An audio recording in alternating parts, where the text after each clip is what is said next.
little bear.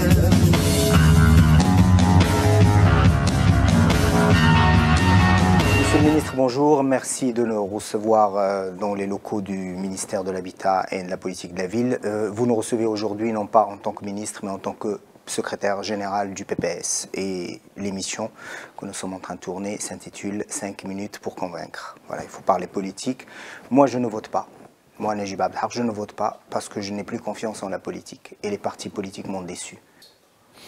Je peux comprendre qu'un certain nombre de personnes, des élites, ou que ce soit au sein des jeunes, ou que ce soit au sein d'un certain nombre de décideurs, voire même dans les différentes couches populaires, ne soient pas attirés par le vote. Parce qu'il y a beaucoup d'attentes, parce qu'il y a des déceptions à l'égard de la classe politique, à l'égard de certaines pratiques. Que vous votiez ou non, il y aura des élus. Absolument. Il y aura un Parlement. Il y aura une majorité qui se dégagera. Il y aura un gouvernement qui sera issu de cette majorité.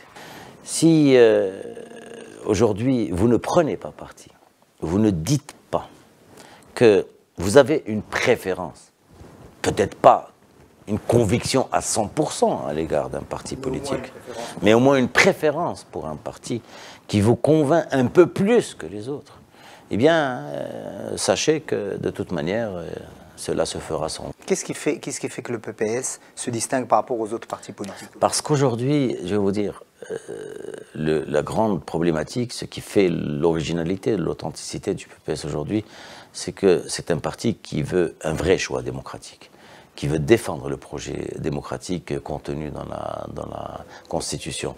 En face, vous le savez, nous sommes foncièrement contre un projet autoritariste qui cherche à revenir sur les acquis que nous avons construits difficilement pendant des dizaines d'années et qui ont fait qu'aujourd'hui il y a cette liberté de parole, qui ont fait qu'aujourd'hui des jeunes peuvent s'exprimer un peu partout, qui ont fait qu'aujourd'hui nous avons une liberté de la presse assez avancée, que nous avons aujourd'hui des élections qui sont relativement libres, etc.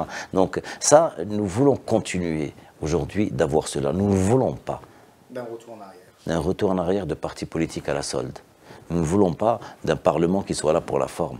Nous ne voulons pas d'un gouvernement qui soit là alors que le véritable pouvoir est ailleurs. Ce discours dure depuis pratiquement plusieurs décennies. Ça va beaucoup mieux. Oui, ça va beaucoup mieux, vous savez. Est-ce que vous ne pensez pas qu'il y a véritablement un gouffre qui s'est installé entre des gens qui se sont enrichis et une couche de la société qui est restée encore plus pauvre? Vous savez, je vais vous dire une chose. Cette situation existe effectivement. Que certains se sont beaucoup enrichis et d'autres parallèlement se sont appauvris. Mais de manière générale, par rapport à l'immense majorité de la société, eh bien l'écart s'est réduit entre des couches moyennes plus, j'allais dire, qui ont amélioré leur situation, et entre des couches populaires qui réussissent aujourd'hui à vivre décemment. Mais ce n'est pas suffisant. Vous avez fait aussi le diagnostic de plusieurs déficits dans d'autres domaines. Est-ce que vous pouvez nous les énumérer? Vous savez, ce qui vous semble faire très très mal à ce pays? Ce qui fait très très mal à son pays, c'est son école. Ce qui fait très mal à ce pays, c'est son système d'éducation.